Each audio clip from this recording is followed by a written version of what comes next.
The backyard pulsed with the vibrant energy of pure, unadulterated childhood joy. It smelled overwhelmingly of summer celebrations, the smoky char of hot dogs sizzling on the grill, the almost electric sweetness of luridly colored frosting piled high on a magnificent 10th birthday cake, the coconut and chemical tang of sunscreen slathered in warm skin, the green scent of recently cut grass, and the faint, chlorine-tinged humidity rising from a large, inflatable pool tucked in a sunny corner. Upbeat pop music thumped from speakers strategically placed around the patio, a driving, cheerful rhythm beneath the near-constant soundtrack of high-pitched shrieks and peals of laughter erupting from the giant, rainbow-arched bouncy houseth hat quivered with kinetic energy on the lawn. Balloons, defiant bursts of pink, purple, shimmering blue, and celebratory gold, strained against their ribbons, bobbing and weaving in the thick, humid Texas afternoon breeze. They were tethered in cheerful clusters near tables laden with chips, juice boxes, and party favors, all gathered beneath the expansive, dappled shade of mature oak trees, gracing Commander Marcus Jones's property in the Maplewood Creek subdivision. This was Maya Jones's 10th birthday. Double digits. A genuine milestone. The backyard was a kaleidoscope of motion and color, filled with Maya's friends from school giggling conspiratorially, cousins visiting from Houston adding to the boisterous energy, neighbors stopping by to drop off brightly wrapped gifts and offer well wishes, and a close-knit handful of Marcus's most trusted colleagues from the force, their families blending seamlessly into the joyful chaos. It was a lively, diverse tapestry of faces, black, white, Latino, Asian, a microcosm reflecting the slowly, sometimes contentiously, changing demographics of their established, upper-middle-class suburban neighborhood. Marcus, consciously, gratefully off-duty, had traded his heavy tactical vest, the familiar weight of body armor and gear, for the comfortable anonymity of faded blue jeans and a simple polo shirt.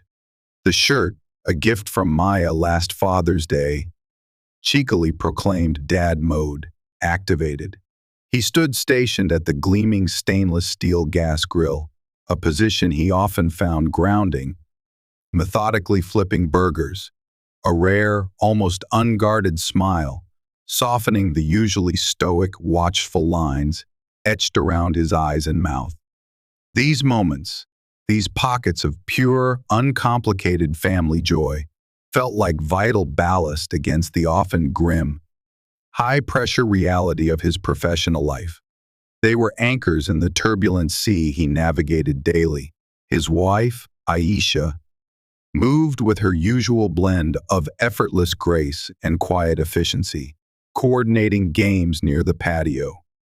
A water balloon toss was in imminent danger of escalating into gleeful, soaking anarchy, much to the children's delight. Her warm, genuine laughter intertwined with the children's shrieks, a sound Marcus cherished perhaps more than any other. For Marcus, the commander of the city's elite SWAT team, a man whose daily reality involved meticulous planning for high-risk warrant service, tense negotiations during barricade situations, the immediate life-or-death calculus of tactical entries, and the often somber, emotionally taxing aftermath of violence. These intervals of ordinary suburban happiness weren't just pleasant. They felt vital, necessary. They were the essential counterbalance, the stark reminder of the precious normalcy, the peaceful existence he and his team swore oaths to protect, often at great personal risk. He genuinely cherished the relative quiet, the surface layer of peace that defined Maplewood Creek, even while remaining acutely aware, through years of professional observation and personal experience, of the faint, persistent static of suburban tension, the unspoken frictions, the simmering resentments that sometimes crackled almost invisibly beneath the community's well-manicured facade. A significant, disproportionate portion of that static, that unsettling undercurrent, invariably emanated from the meticulously maintained, imposing beige stucco houses situated diagonally across the street. This was the domain of Beverly Klein. Beverly, a woman whose perfectly coiffed, helmet-like silver hair seemed as rigidly controlled and resistant to change as her deeply entrenched opinions, served as a prominent and exceedingly vocal member of the HOA's powerful Architectural Review Committee.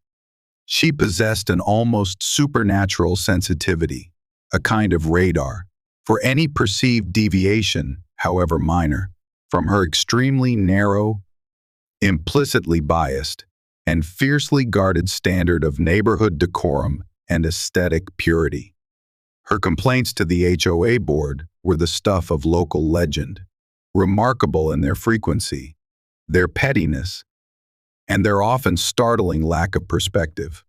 Trash cans left lingering at the curb an hour past the designated pickup window.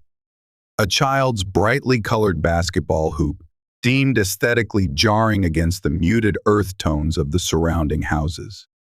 Holiday decorations, whether Christmas lights, Halloween displays, or 4th of July bunting, frequently assessed as excessive untimely, or not in keeping with the traditional character of Maplewood Creek. Occasionally, perhaps increasingly, her pronouncements, her critiques, were tinged with something more insidious, something uglier, a thinly veiled, yet unmistakable, current of disapproval directed towards families whose race, ethnicity, or lifestyle didn't quite align with her preferred, implicitly white, implicitly traditional, implicitly correct demographic mold. The Jones family, being one of only a few African American households on their particular block within the larger subdivision, had felt the subtle, persistent sting of Beverly's microaggressions more than once since moving in 3 years prior. Comments about their lawn upkeep that always seemed just slightly more critical, more demanding than those directed at other neighbors. Pointed remarks, delivered with a saccharine overlay of feigned neighborly concern, about the volume of music during a previous, smaller backyard barbecue. "Oh, Marcus, dear, just worried the bass might be disturbing poor Mrs. Henderson down the street. You know her heart condition." A general, indefinable yet palpable air of suspicion, of otherness, that clung to her brief, clipped interactions with them at the mailbox or during HOA meetings. Marcus and Aisha, after initial frustration, had consciously adopted a strategy of deliberate indifference, a policy of non-engagement. They refused to rise to the bait. They refused to validate her prejudice, her simmering resentment, with the oxygen of their attention, the satisfaction of a reaction. They focused instead on their family, on Maya's happiness, on their demanding careers, on nurturing their friendships within and beyond the neighborhood. They lived their lives openly, joyfully, successfully, their very presence, their thriving existence, a quiet, powerful act of defiance against the narrowness she represented. Today, however, Beverly seemed particularly agitated. Her usual background hum of disapproval seemed to have amplified, curdled into something sharper, more actively hostile, more intensely focused. Marcus had noticed her earlier that afternoon, a fleeting, unsettling glimpse of her face, tight, pale, pinched with displeasure, peering intently through the optically perfect, perhaps slightly tinted, glass of her front window curtains. Watching, observing, judging. Now, she was partially visible again, standing stiffly, almost militarily, behind the dense, perfectly sculpted emerald globe sofa, her meticulously maintained front yard hedges. Her posture radiated tension. She held a sleek smartphone pressed tightly against her ear, her other hand clenched into a fist at her side. Her gaze, sharp and unwavering, was fixed with unnerving intensity directly on Marcus's backyard, sweeping slowly, deliberately over the diverse, joyous gathering of laughing children and chatting adults, assessing, cataloging, finding fault. Even over the thumping beat of the pop music and the general happy din of the party, Marcus thought, with a sickening lurch in his gut, that he caught fragments of her sharp nasal voice carried on a momentary lull in the breeze, disjointed words, phrases, floating ominously across the intervening, perfectly manicured lawns, completely uncontrolled behavior, point incessant loud, thumping music, numerous suspicious individuals, lurking near the property line, point looks like possible gang activity to me. A familiar, cold knot tightened deep in Marcus's stomach, a sensation he knew well from tense tactical situations, but one he deeply resented feeling here, in his own backyard, during his daughter's birthday celebration. Here we go again. He forced himself, with conscious effort, to turn back to the grill, to focus on the mundane task at hand, the sizzle of the burgers, the careful placement of melting cheese slices. It's a child's birthday party, he repeated silently, fiercely, to himself, his grip tightening involuntarily on the cool metal of the grill tongs. Maya's 10th birthday, just kids having fun. What possible threat, what imaginable danger could Beverly, even with her demonstrably fertile imagination for offense and her apparent reservoir of prejudice, possibly manufacture from this scene of pure, unadulterated childhood innocence and community gathering? He wouldn't have to wait long to find out the disturbing answer. The idyllic soundtrack of Maya's 10th birthday party was shattered less than 15 minutes later, not gradually, but brutally, instantly. The distant, rising electronic wail of police sirens sliced through the humid afternoon air, growing steadily louder, closer, unmistakably heading directly towards their quiet, tree-lined street. The cheerful pop music suddenly felt jarring, inappropriate. Aisha, her face instantly paling, her festive mood evaporating, quickly reached over and turned down the volume on the portable speaker. Conversation sputtered, then died mid-sentence as heads turned towards the street. Children paused their games, their laughter cut short, their expression shifting from carefree joy to wide-eyed confusion, looking towards the front yard. Sensing the abrupt, heavy shift in the atmosphere, the rhythmic thumping and shaking of the bouncy house abruptly ceased as the children inside stopped jumping, silenced by the unfamiliar, intrusive sound and the sudden tension radiating from the adults. Two marked city police cruisers rolled slowly, deliberately down Maplewood Creek Drive. Their overhead light bars remained dark, casting no flashing colors, but their purposeful, measured, almost cautious approach towards Marcus's house broadcasted official intent as clearly as any flashing light or blaring siren. This wasn't a casual drive-by. Neighbors, drawn first by the alarming sound cutting through the usual suburban quiet, and then by the sight of multiple police vehicles navigating their normally tranquil enclave, began appearing at their windows in greater numbers, peering through blinds, stepping hesitantly onto front porches, their faces etched with curiosity and nascent concern. Marcus's heart didn't just sink, it felt as though it plummeted, a heavy stone dropping into a cold, dark well of dread. A wave of nausea washed over him, quickly followed by a surge of pure, hot, protective anger. An anger he had to consciously, deliberately bank behind the years of ingrained professional control, the discipline honed in countless high-stress situations. She actually did it, the thought echoed, cold and stark, in his mind.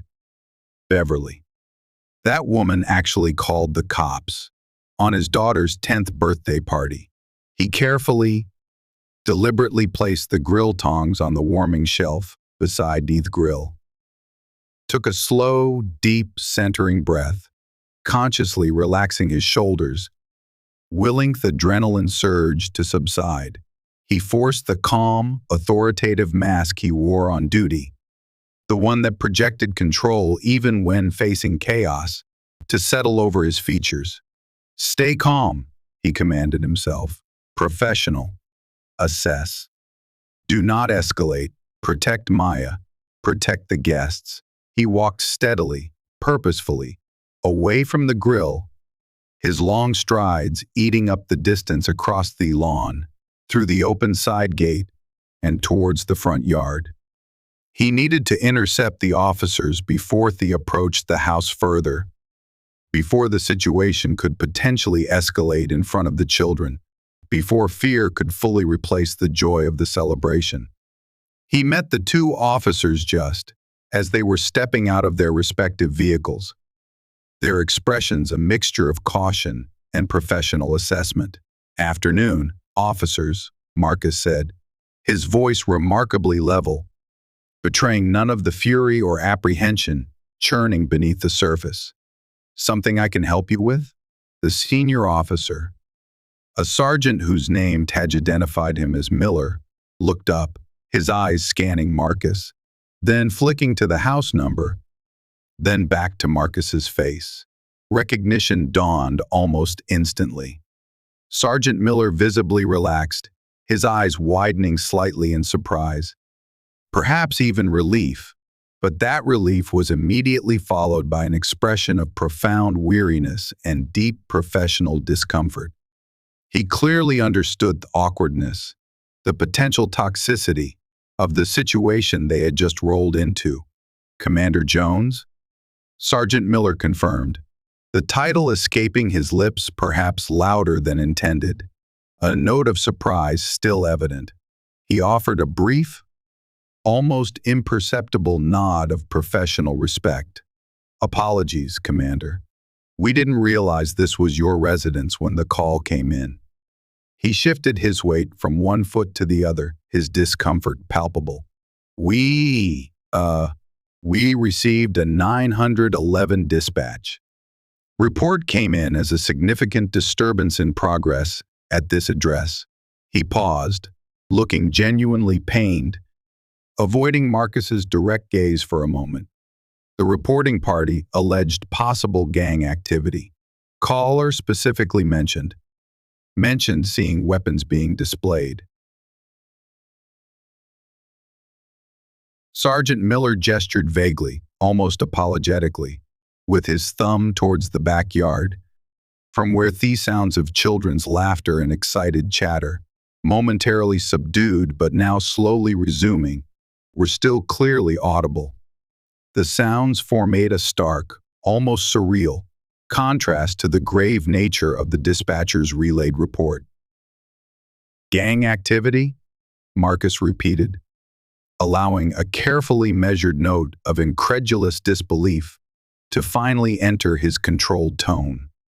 He felt a small muscle begin to twitch persistently in his jaw, a telltale sign of his suppressed anger. Sergeant, with all due respect, this is my daughter's 10th birthday party. He gestured pointedly towards the backyard himself, towards the bobbing balloons and the partially visible bouncy house. The average age of the individuals back there is approximately 9 years old. The only weapons currently present are of the Super Soaker variety, and perhaps some plastic forks that might be used later for cake. Yeah. Miller sighed heavily, shaking his head slowly, his gaze flicking involuntarily, tellingly, towards Beverly Klein's immaculate house diagonally across the street. He clearly understood the source, the likely motivation behind the call. He knew the score. Figured as much as soon as we rolled up, Commander. Definitely looked like a standard kid's party from the street view. He continued, his voice dropping slightly, adopting the slightly more informal tone of one law enforcement professional speaking to another off the record. But the dispatch log notes the caller was, well, extremely insistent, adamant, even hysterical, according to the call taker's notes. Used very specific language. Multiple individuals handling firearms looked like automatic weapons, congregating near the back fence line. He met Marcus's eyes directly now, the professional necessity overriding the awkwardness. Caller demanded a priority one response, citing imminent danger due to the weapons. You know the drill, Commander. Any credible mention of firearms, especially potentially involving alleged groups or gang affiliations, we have to treat it as high risk until proven otherwise. We have to check it out thoroughly. We can't afford to take chances. Just as Sergeant Miller finished speaking, alerted by the unusual sight of multiple patrol cars parked directly in front of the Jones residence, and the sudden cessation, then cautious resumption, of the party music, several of Marcus's off-duty colleagues, invited guests enjoying the celebration with their own families, began to wander towards the front yard. Their expressions shifted rapidly from relaxed enjoyment to professional curiosity, then tinged with immediate concern upon seeing Marcus engaged with uniformed officers. Dave Rios, the SWAT team's designated sharpshooter, a man known for his preternatural calm under pressure, ambled over first, still holding a half-eaten cheeseburger wrapped in a napkin. Maria Chen, one of department's most respected 9 handlers, followed closely, gently wiping birthday cake frosting from her young daughter's cheek.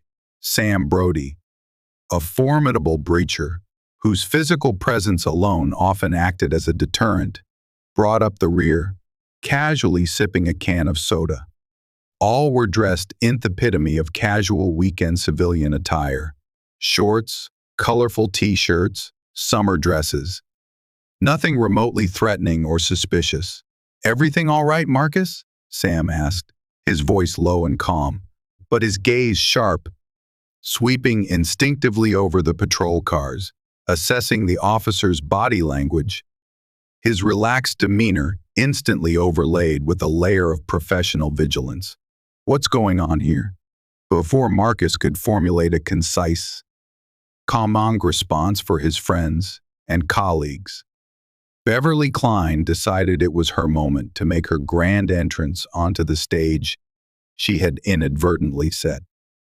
Striding purposefully, almost regally, across her own immaculate emerald lawn, pointedly ignoring the invisible property line as if crossing into conquered territory, Beverly Klein marched into the middle of the street. She moved with the unmistakable air of a conquering hero, arriving to survey the scene of battle and direct the final, decisive maneuvers. She bypassed Marcus completely, as if he were merely part of the scenery, addressing the uniformed officers directly, her voice sharp and carrying, laced with an intoxicating blend of self-importance and the thrill of anticipated vindication. "Officers! Finally!"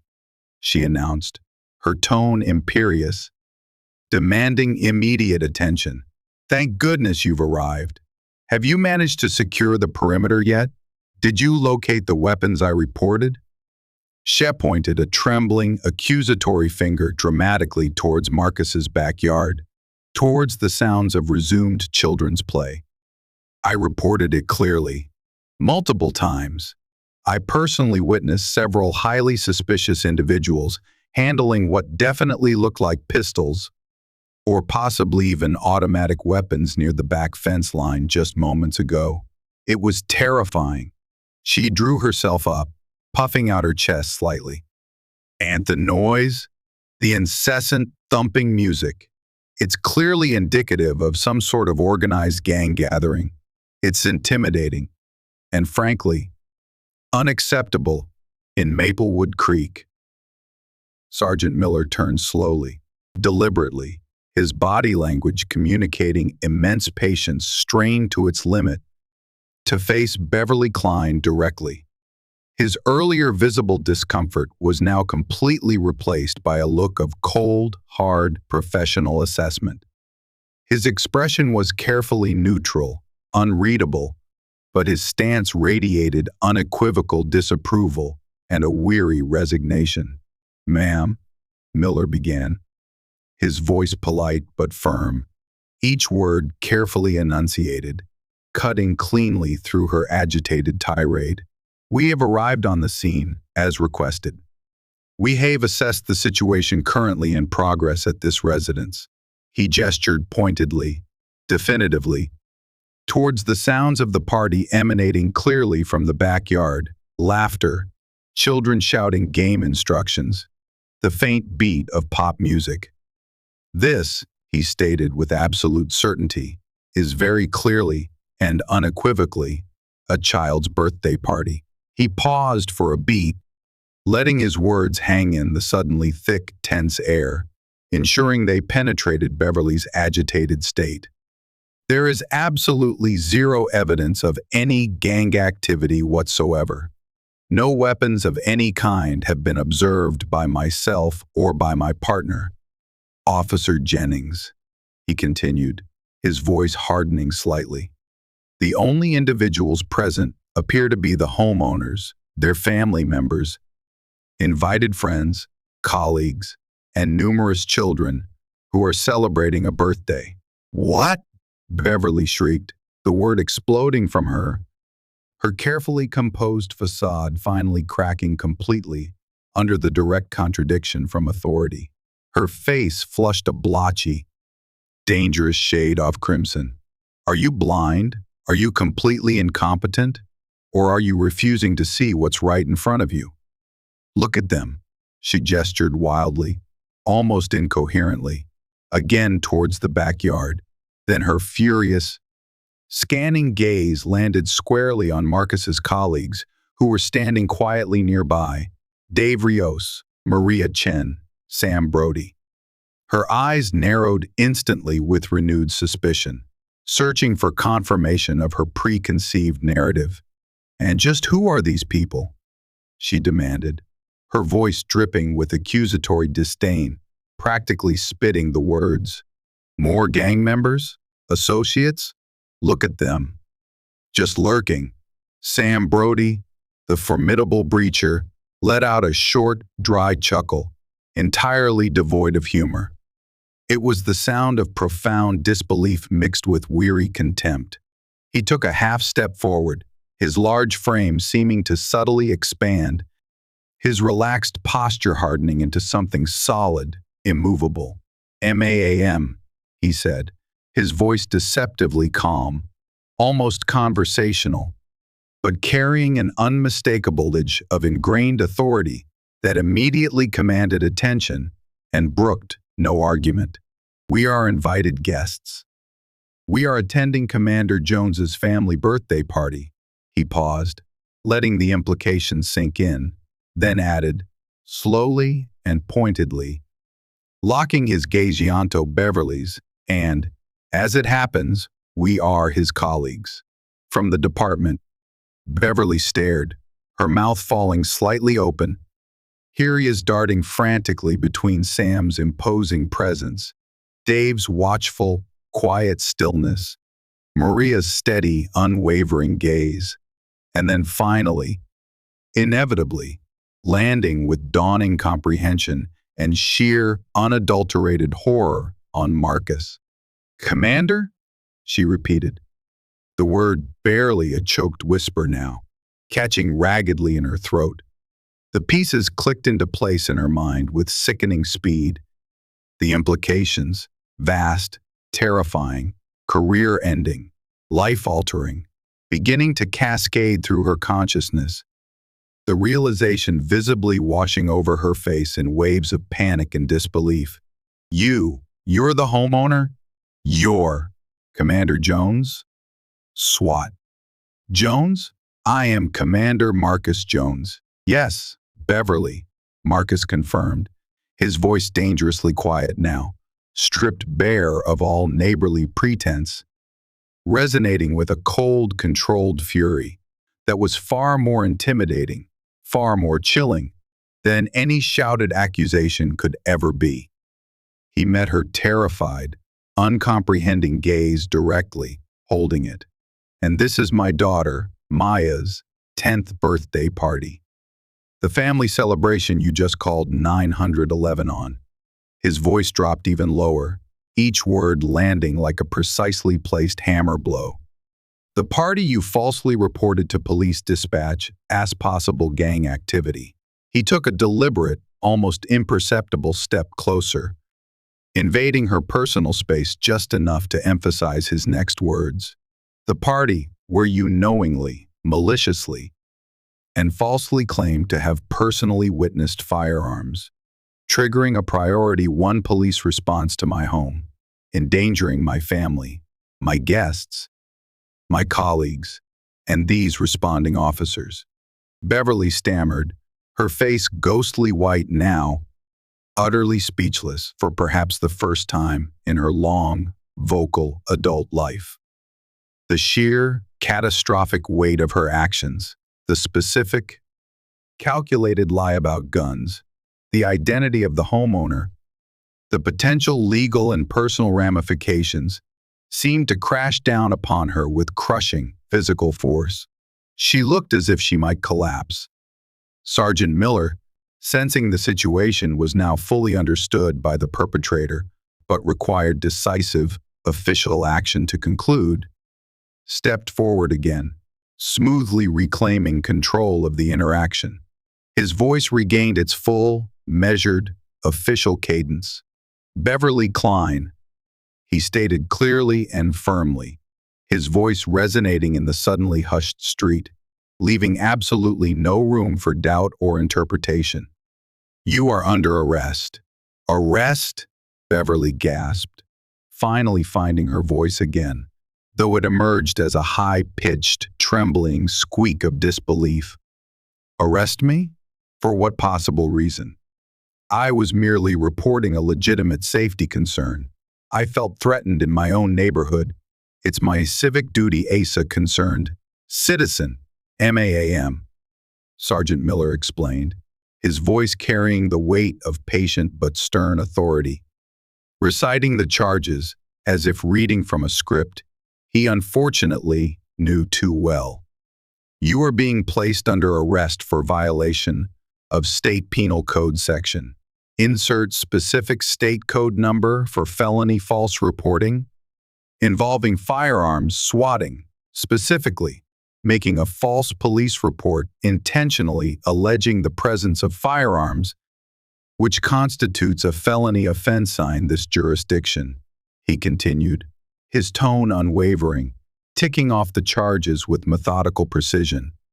You are also being charged with misuse of the 911 Emergency Communication System under Section, insert relevant code number.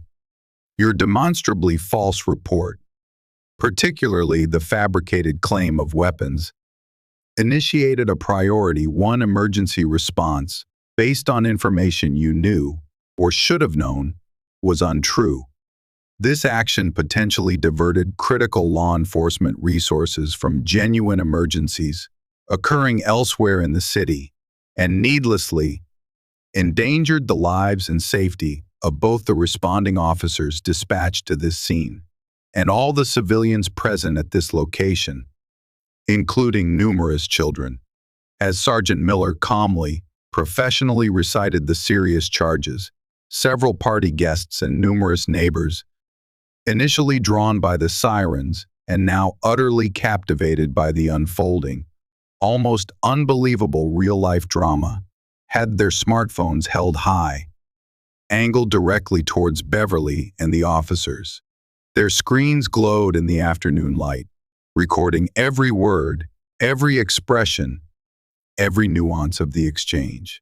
The image of Beverly Klein, Maplewood Creek's self-appointed arbiter of propriety, the fierce guardian of neighborhood standards, the relentless issuer of petty HOA complaints, being formally informed of her arrest for multiple serious charges, including a felony, directly in front of the city's senior SWAT commander, whose family birthday party she had maliciously targeted. It was instantly, irrevocably compelling, destined for viral immortality. Beverly began to protest again, her voice rising hysterically now, losing all semblance of control, devolving into incoherent sputtering about her rights, misunderstandings, victimhood, and perhaps, in her escalating panic and desperation, letting slip a further, undeniably racially charged remark about the diverse makeup of the party guests, or the threatening nature of the music being played, digging her already impossibly deep hole even further into the earth. Sergeant Miller calmly, professionally interrupted her mid-sputter. "Ma'am.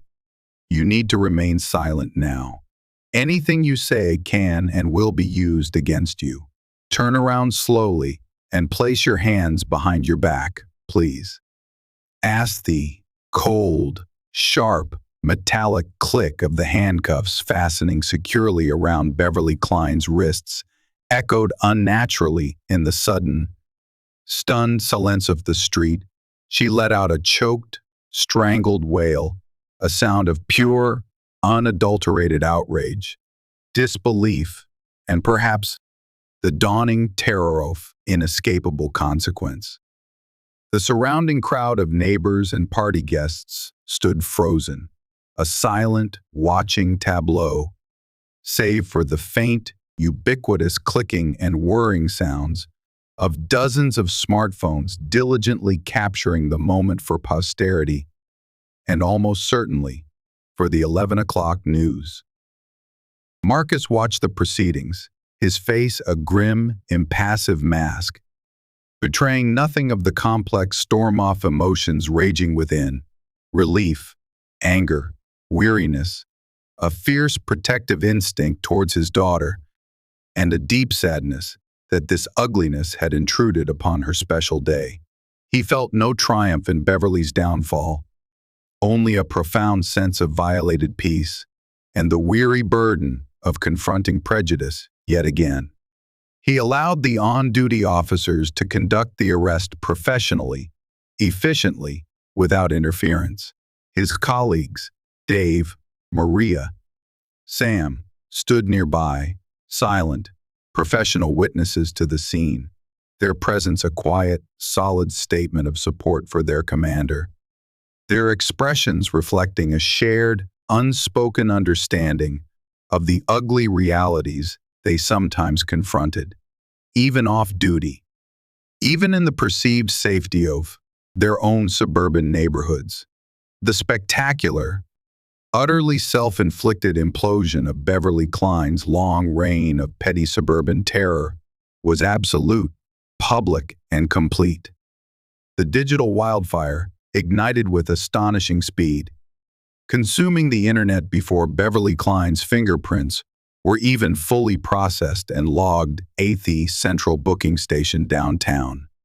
Video clips off the confrontation, expertly edited compilations featuring Sergeant Miller's calm, authoritative recitation of the felony charges, Beverly's increasingly hysterical protests and disbelief, the finality of the handcuffs clicking shut, all dramatically juxtaposed against the incongruous, almost surreal backdrop of colorful birthday balloons, laughing children momentarily visible in the background, and the cheerfully deflating bouncy house, flooded social media platforms like TikTok, Twitter, Facebook, and Instagram. They didn't just go viral, they exploded. #HOA Karen arrested. #birthday party swatting. #SWAT Commander owned. Felony false report charge. Hashtag instant karma served cold. Hashtag Maplewood meltdown. The hashtags proliferated, mutated, and began trending nationally, then internationally, within a matter of hours. News outlets, both traditional and digital, local and national, scrambled frantically, recognizing the irresistible, potent cocktail of elements: the outrageous racial profiling at a child's party, the dangerous misuse of the 911 system, the stunning, dramatic irony of the intended victim being the city's senior SWAT commander, the deeply satisfying, karmic twist of the perpetrator's swift arrest captured live on multiple cameras. Beverly Klein's face, contorted in disbelief and impotent rage as thicuffs went tightly onto her wrists, became an instant, ubiquitous meme. Her image was splashed across countless news websites, analyzed on cable news panels discussing race relations and suburban tensions, featured prominently in morning talk shows, and dissected with biting satire on late-night comedy programs. Her actions were overwhelmingly condemned across the political spectrum. Radio hosts fielded calls from outraged listeners. Columnists penned scathing opinion pieces about prejudice hiding in plain sight. The incident became an instant, resonant flashpoint, sparking renewed, intense, and often uncomfortable conversations about systemic racism. Implicit bias flourishing even in supposedly progressive suburban enclaves. The frequently unchecked power wielded by homeowners associations, and the potentially lethal consequences of the malicious act known as swatting, deliberately making false emergency calls to provoke a heavily armed police response to an unsuspecting victim's location. Beverly, overnight, became the unwilling poster child for it all. The official legal fallout for Beverly was as severe and unavoidable as the relentless public condemnation.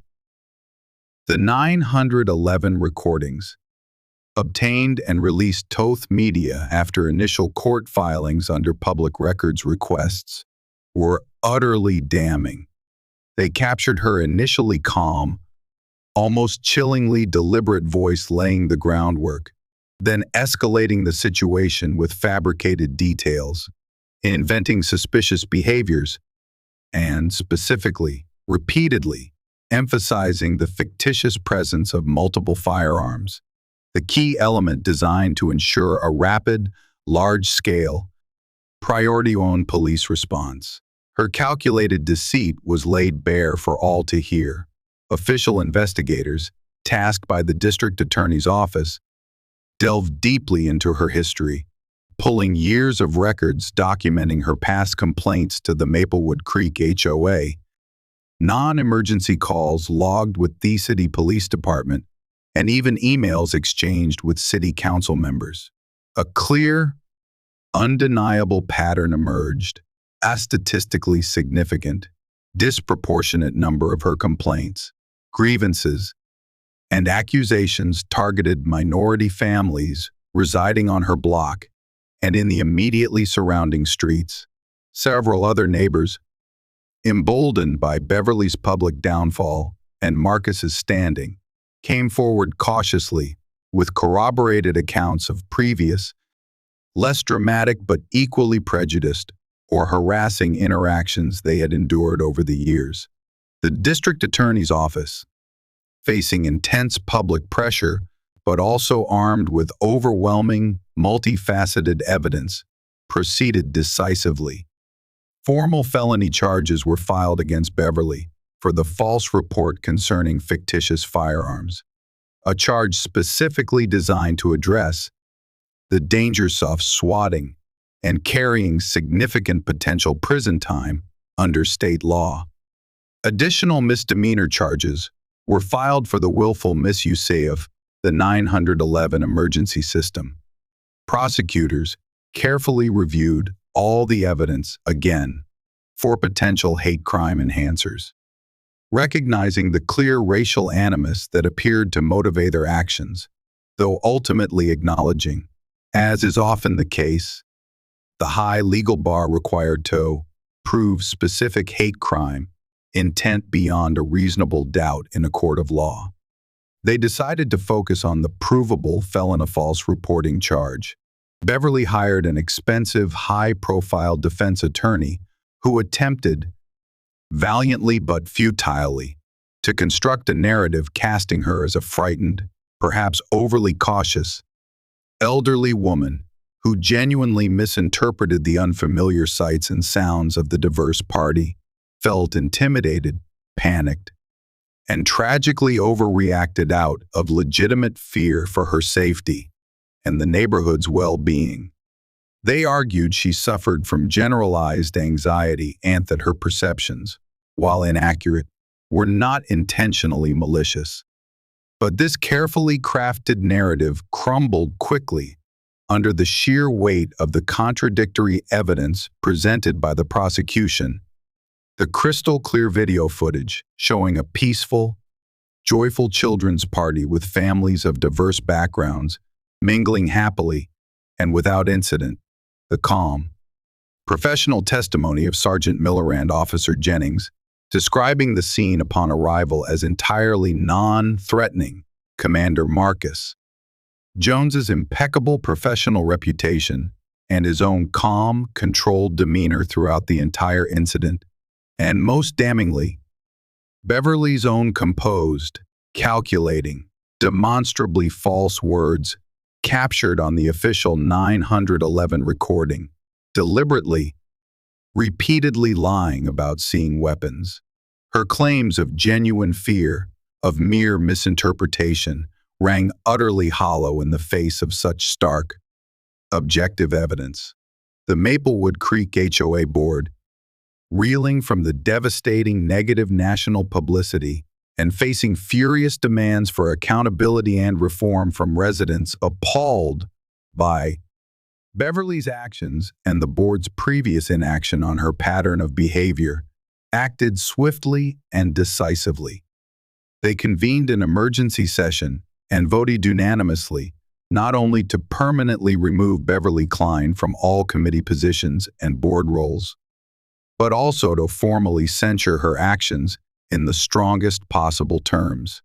They issued a lengthy, formal public apology addressed directly to the Jones family and circulated widely to the entire community, acknowledging the profound harm caused by Beverly's actions and conceding the systemic issues regarding bias and complaint handling that the incident had starkly highlighted. They pledged immediate implementation of mandatory diversity, equity, and inclusion training for all current and future board members, and promised a thorough, independent review and overhaul of their complaint intake, investigation, and validation procedures. The carefully cultivated, meticulously marketed image of Maplewood Creek as a tranquil, harmonious, upscale suburban paradise had been irrevocably shattered, replaced by a far more complex and troubling reality broadcast nationwide. Beverly Klein's trial was relatively brief, the outcome seemingly preordained given the mountain of irrefutable evidence arrayed against her. The prosecution methodically laid out the straightforward case, the demonstrably false 911 call placed by the defendant, the specific, deliberate, and dangerously about witnessing firearms, constituting felony behavior under the relevant state statute, the established pattern of racially motivated complaints, providing clear evidence of motive and malicious intent, the significant waste of taxpayer-funded emergency resources, and the very real potential danger she created for everyone involved, officers and civilians alike, by initiating a high-risk police response under intentionally false pretenses. The jury, after hearing the evidence and the closing arguments, returned a guilty verdict on all major counts after only minimal deliberation. Beverly reportedly sobbed uncontrollably as the verdict was read. At the subsequent sentencing hearing, the presiding judge delivered pointed, powerful remarks before imposing the sentence. He spoke forcefully about the sanctity and critical importance of the 911 emergency system, condemning the dangerous, growing national trend of swatting incidents, which he noted were too often motivated by malice, prejudice, or reckless disregard for human life. He highlighted the clear evidence presented during the trial, demonstrating racial bias as the underlying motivation for Beverly's actions in 1844. This specific case, he underscored her egregious breach of civic responsibility, not just as a neighbor, but as a community member entrusted with a position of minor authority within the HOA. He emphasized the absolute necessity for a sentence that accurately reflected the severity of her felony crime, adequately punished her deliberate wrongdoing, and served as a clear, unequivocal deterrent to others who might contemplate similar malicious acts. Beverly Klein was sentenced to 3 years in state prison. The significant length of the sentence specifically reflected the felony conviction related to the fictitious report of firearms, elevating her crime far beyond a simple misdemeanor false report and placing it squarely in the category of dangerous, potentially lethal misuse of emergency services. Upon her eventual release, the judge ordered she would face an additional lengthy period of strict, supervised probation, during which she would be required to attend mandatory anger management courses and participate in intensive anti-bias counseling. She was also ordered to pay substantial court fines and separate, significant restitution to the city to cover the full, itemized cost of the unnecessary emergency response she had maliciously triggered. The financial consequences continued to mount relentlessly. Facing then near certainty of costly civil lawsuits from the Jones family, seeking damages for defamation, intentional infliction of emotional distress, and violation of civil rights lawsuits, Marcus and Aisha were seriously considering pursuing, not for financial gain, but for principle and accountability. Beverly was forced to sell her pristine, imposing, beige stucco house in Maplewood Creek, the very bastion from which she had surveyed her domain, judged her neighbors, and launched her campaigns of petty-tyranny. Her remaining assets were systematically liquidated to cover her spiraling legal defense fees, the substantial court-ordered fines, anticipated civil judgments or settlements, and restitution payments. Beverly Klein, formerly the self-important, feared regulator of neighborhood aesthetics and social norms, became a convicted felon. Her name and face forever synonymous with irrational prejudice, dangerous entitlement, and spectacular, wholly self-inflicted ruin. Life in Maplewood Creek, in the months and years that followed, slowly, cautiously, settled back into a new, quieter, perhaps more reflective rhythm. The incident inevitably left scars, tearing away the comfortable veneer of suburban harmony and sparking difficult, sometimes painful, but ultimately necessary conversations about race, community, privilege, and implicit bias among neighbors who had previously preferred the easier path of polite silence and avoidance. The HOA, chastened and under new leadership, gradually implemented the promised reforms, striving, haltingly at times, but with apparent sincerity, to foster a more genuinely inclusive, equitable, and accountable community environment. Trust, once broken, needed time and consistent effort to rebuild. Marcus and Aisha Jones, though deeply disturbed and angered by the violation of their home, the intrusion upon their daughter's celebration, and the ugly prejudice directed at their family, ultimately felt a measure of justice had been served. The outpouring of genuine, heartfelt support they received from neighbors of all backgrounds, many of whom they barely knew before the incident, in the immediate aftermath was deeply heartening. A powerful reminder of the community's better potential, the shared decency that could emerge even from ugliness.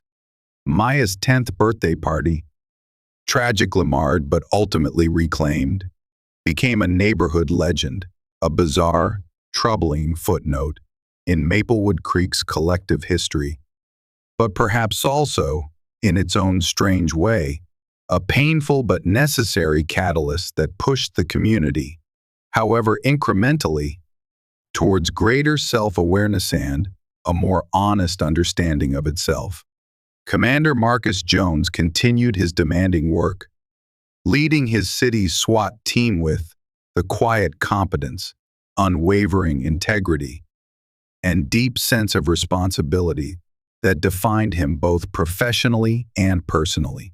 The bitter, almost unbelievable irony of being targeted by a swatting attempt, a tactic his team trained rigorously to respond to, often involving individuals motivated by hate or seeking to inflict harm, was never lost on him.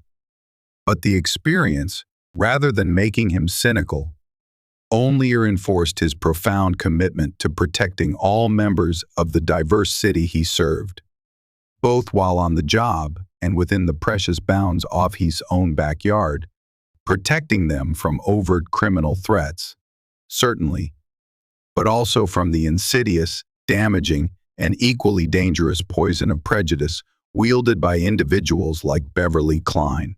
One warm, quiet evening, many months later, Marcus stood at the grill again.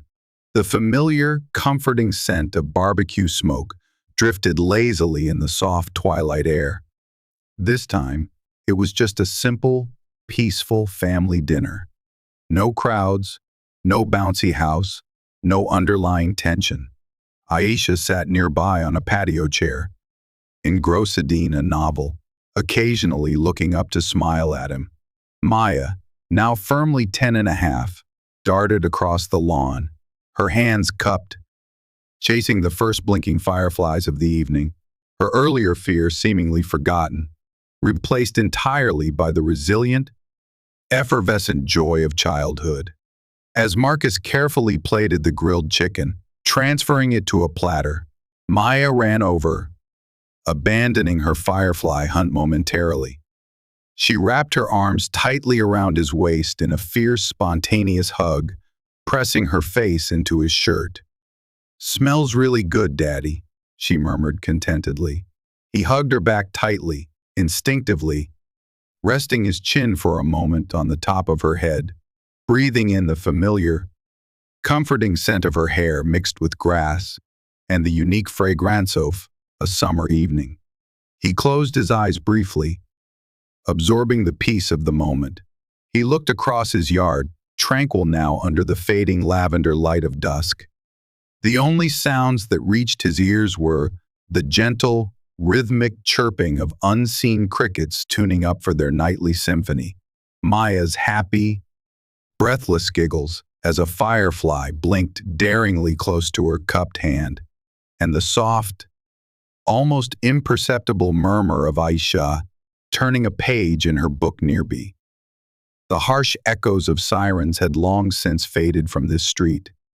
Laughter remained, and in that simple, profound fact, Marcus found a deep, quiet, hard-won peace.